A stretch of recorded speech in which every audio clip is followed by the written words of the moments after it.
The Staten Island Ferry is a passenger ferry service operated by the New York City Department of Transportation.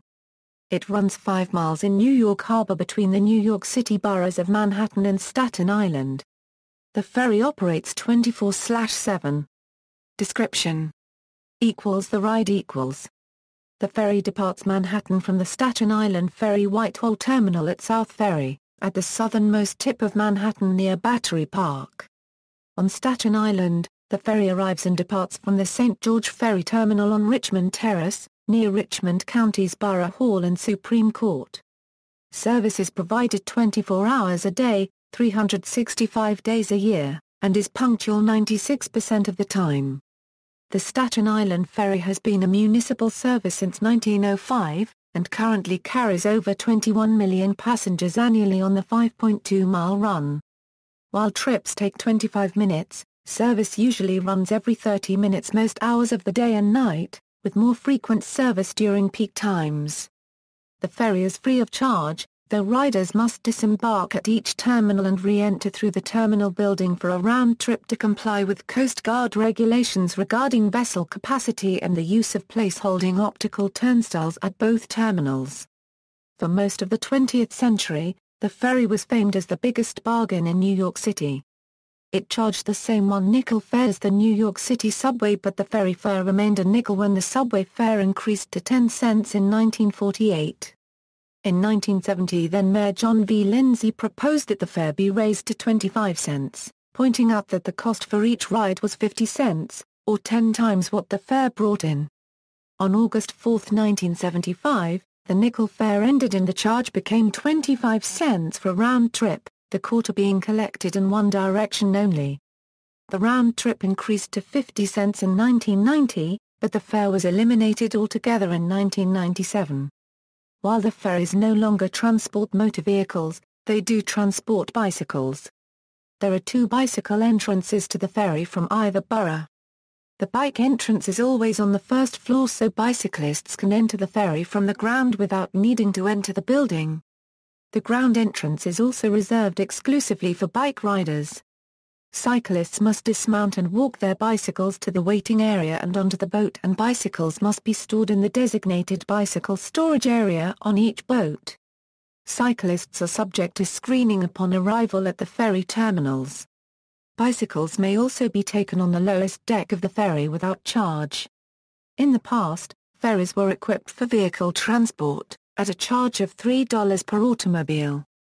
However, vehicles have not been allowed on the ferry since the September 11 attacks. There is commuter parking at the St. George Ferry Terminal, connecting to several buses and the Staten Island Railway.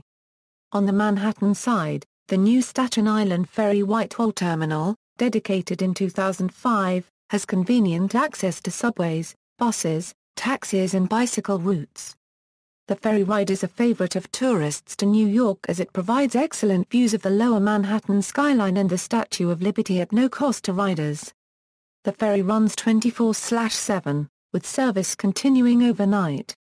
The ferry is a popular place to go on Saturday nights, as beer and food items are served at the snack bar. Renovated Whitehall Terminal equals. On February 7, 2005, a completely renovated and modernized terminal, designed by architect Frederick Schwartz, was dedicated, along with the new 2-acre Peter Minuit Plaza in Battery Park. The terminal was designed to accommodate over 100,000 tourists and commuters on a daily basis, and the new design establishes the terminal as a major integrated transportation hub, connecting it with the New York City subway's new South Ferry Station complex, with access to the subway, buses, and taxis. Additionally, through the terminal and Minuit Plaza, access to bicycle lanes and even other water transport options are also available. A gateway to the city, set against the backdrop of Manhattan's greatest buildings on one side and the river on the other, the design was created to imbue the terminal with a strong sense of civic presence. In his remarks at the terminal's February 7, 2005, dedication, Mayor Michael Bloomberg stated that you can walk into this spectacular terminal day or night and feel like you're part of the city. Is a continuation of what you feel on the ferry. In a sense you are suspended over the water.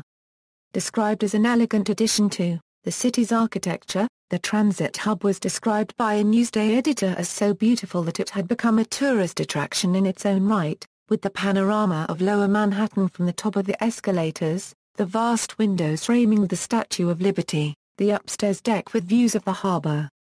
Our reasons to take shelter here for a little longer than the ferry schedule makes strictly necessary. History. In the 18th century, ferry service between Staten Island and the city of New York was conducted by private individuals with periages, shallow draft, two-masted sailboats used for local traffic in New York Harbor. In the early 19th century, Vice President Daniel D. Tompkins secured a charter for the Richmond Turnpike Company, as part of his efforts to develop the village of Tompkinsville. Though intended to build a highway across Staten Island, the company also received the right to run a ferry to New York. The Richmond Turnpike Company is the direct ancestor of the current municipal ferry. In 1817, the Richmond Turnpike Company began to run the first motorized ferry between New York and Staten Island, the steam-powered Nautilus. It was commanded by Captain John De Forest, the brother-in-law of a young entrepreneur, Cornelius Vanderbilt. In 1838, Vanderbilt, who had grown wealthy in the steamboat business in New York waters, bought control of the company. Except for a brief period in the 1850s, he would remain the dominant figure in the ferry until the Civil War, when he sold it to the Staten Island Railway, led by his brother Jacob. Subsequently, 3 of the Staten Island ferries were requisitioned by the United States Army for service in the war, but none were ever returned to New York Harbor. During the 1850s, Staten Island developed rapidly, and the ferry accordingly grew in importance. However, the poor condition of the boats became a source of chronic complaint, as did the limited schedule. The opening of the Staten Island Railway in 1860 increased traffic further and newer boats were acquired, named after the towns of Richmond County which covered the whole of Staten Island. One of these ferries, the Westfield, was damaged when its boiler exploded while sitting in its slip at South Ferry at about 1:30 in the afternoon of July 30, 1871. Within days of the disaster, some 85 were identified as dead and hundreds injured, and several more were added to the death toll in the weeks following. Jacob Vanderbilt, president of the Staten Island Railway, was arrested for murder, though he escaped conviction. The engineer of Westfield was a black man, which aroused openly racist commentary in New York's newspapers, though Vanderbilt stoutly defended his employee. Victims were never compensated for damages. The competing ferry services that were all finally controlled by Vanderbilt were sold to the Baltimore and Ohio Railroad and operated by the Staten Island Rapid Transit Railroad in 1884. On June 14, 1901, the SIT ferry Northfield was leaving the ferry port at Whitehall when it was struck by a Jersey Central ferry and sank immediately. There were 2 full-deck crews aboard Northfield and their swift actions ensured that out of 995 passengers aboard, only 5 ended up missing, presumed drowned. This accident, though minor in comparison to the Westfield disaster, was seized upon by the City of New York as a justification to seize control of the SIT ferries, Staten Island now being officially part of New York City, as the borough of Richmond. Ferry service was assumed by the city's Department of Docks and Ferries in 1905. 5 new ferries, one named for each of the new boroughs, were commissioned. Operations: the Staten Island Ferry carries over 19 million passengers on a 5.2-mile run that takes approximately 30 minutes each way. Service is provided 24 hours a day, every day. Each day approximately 5 boats transport about 75,000 passengers during 104 boat trips. Over 33,000 trips are made annually. During rush hours, ferries usually run every 15 and 20-minute intervals, decreasing to 30 minutes during the middays and evenings. For a few hours during the early morning, usually 3 a.m. to 6 a.m., a ferry is provided once every 60 minutes. During the weekends ferries run every 30 minutes, except every 60 minutes for a few early morning hours. In November 2006, additional ferries running every 30 minutes were provided during the weekend morning hours, the most significant change in the ferry schedule for about 3 decades. The ferries are expected to run at least every 30 minutes 24/7 in fall of the 2015. Current ferry boats equals. There are 8 ferry boats in 4 classes currently in service: the MV John F. Kennedy, the MV American Legion, and the MV Governor Herbert H. Lehman, known as the Kennedy class, built 1965. Each boat can carry 3,500 passengers and up to 40 vehicles, is 297 feet long, 69 feet, 10 inches wide, with a draft of 13 feet, 6 inches, tonnage of 2,109 gross tons, service speed of 16 knots, and engines of 6,500 horsepower. The American Legion was retired after 40 years of service with the acquisition of the Molinari-class ferries. The Herbert H. Lehman retired on June 30, 2007, after the 10:30 p.m. run from Whitehall Street to St. George. The John F. Kennedy remains in regular service. The MV Andrew J. Barberry and the MV Samuel I. Newhouse, known as the Barberry class, built 1981 and 1982 respectively. Each boat carries 6,000 passengers and no cars.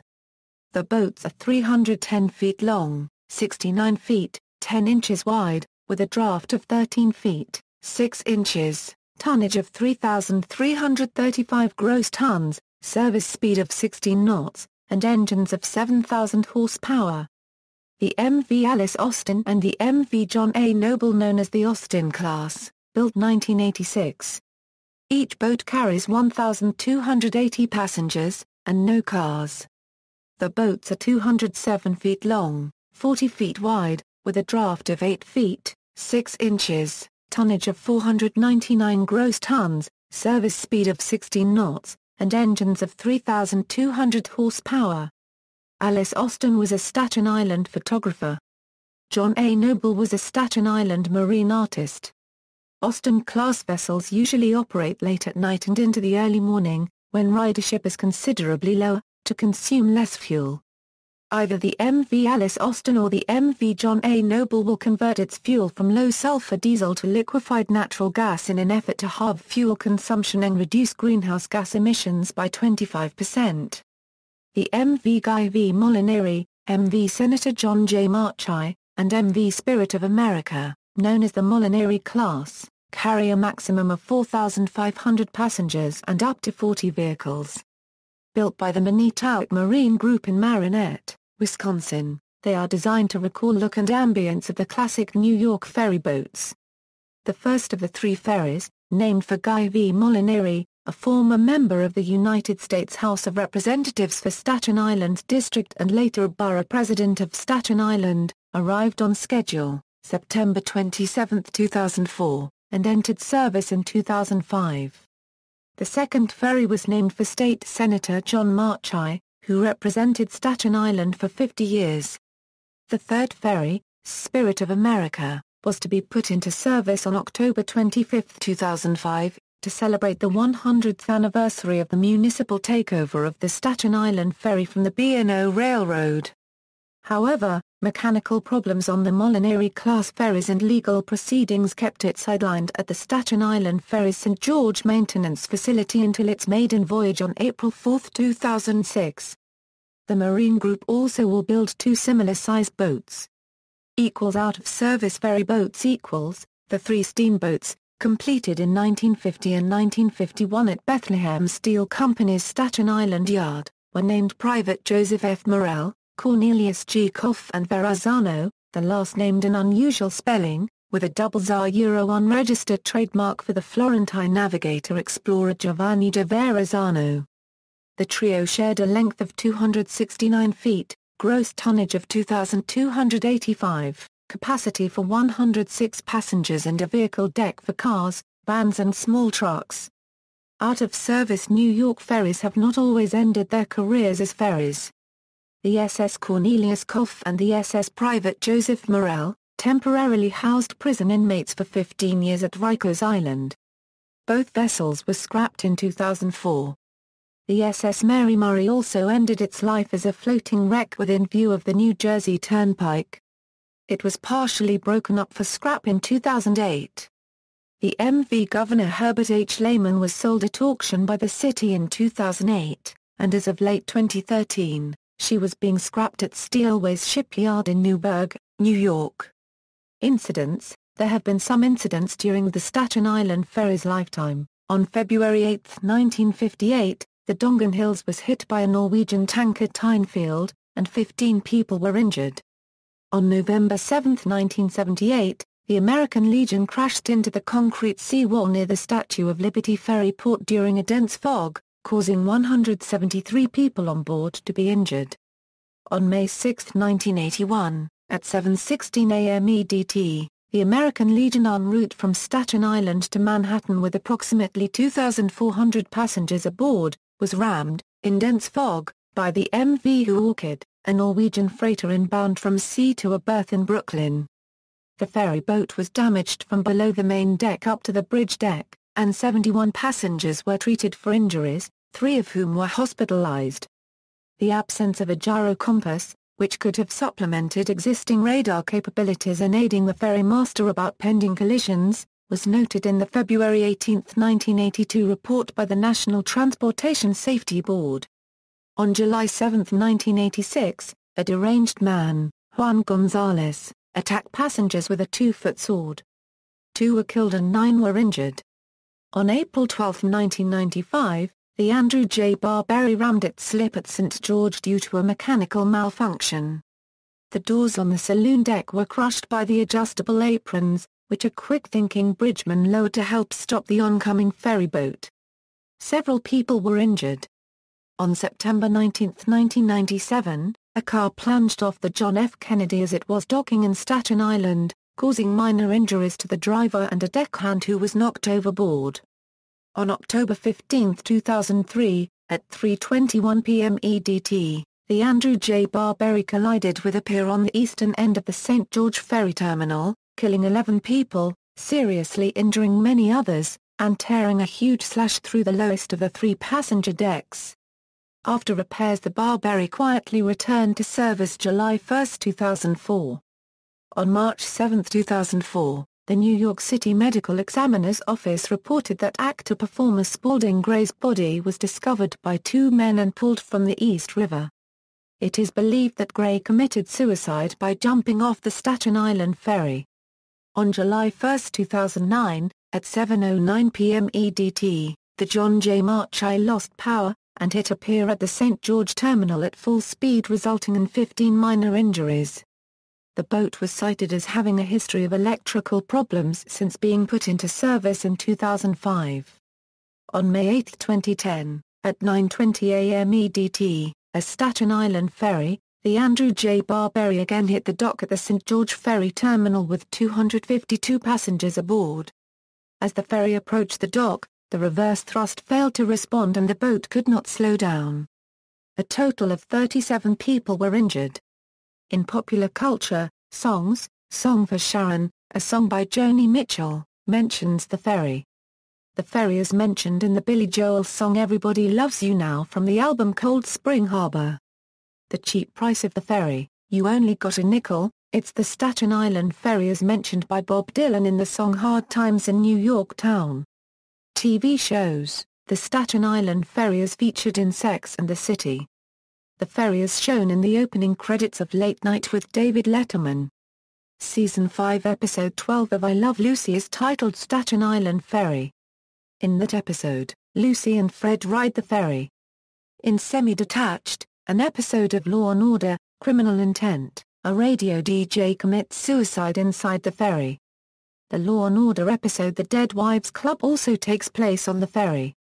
In the episode Best Laid Plantains in the Penguins of Madagascar, Marlene and King Julian intend to leave Manhattan, and when Marlene suggests the ferry is one way to get out of Manhattan, Julian misinterprets it, thinking the Staten Island Ferry is actually a ferry, and continually tries to get Marlene to turn around to see the ferry, and wish for more plantains. Films and documentaries. The 1979 film Zombie 2 opens with the Staten Island Ferry almost crashing into the sailboat that brings the zombie plague to New York. The ferry has been featured in the opening credits in the 1988 movie Working Girl. The ferry is part of a scene in How to Lose a Guy in 10 Days, In 2003, the ferry was the subject of the documentary Fairy Tales, which followed the conversations of women in the powder room during the morning commute. It was nominated for an Academy Award for Best Documentary Short. There was also an original one-act play from scenes from the Staten Island Ferry. The 2008 film The Dark Knight featured replicas of the Molinari-class ferries renamed the Gotham City Ferry, the city where the movie takes place. The ferry is featured prominently in the opening segment of A Walk Around Staten Island with David Hartman and Barry Lewis. In an early scene in the 2015 comedy film Trainwreck, Amy Schumer's character rides the ferry back to Manhattan after a one-night stand on Staten Island. References. External links, official website, ferry schedule, design and launching of the Molinari, Staten Island Ferry on nyc-arts.org, Staten Island Ferry Rider's Guide from the Staten Island Museum. Ferry patent, 1719, in the Staten Island Historical Society Online Collections Database. Ferry advertisement, 1853, in the Staten Island Historical Society Online Collections Database.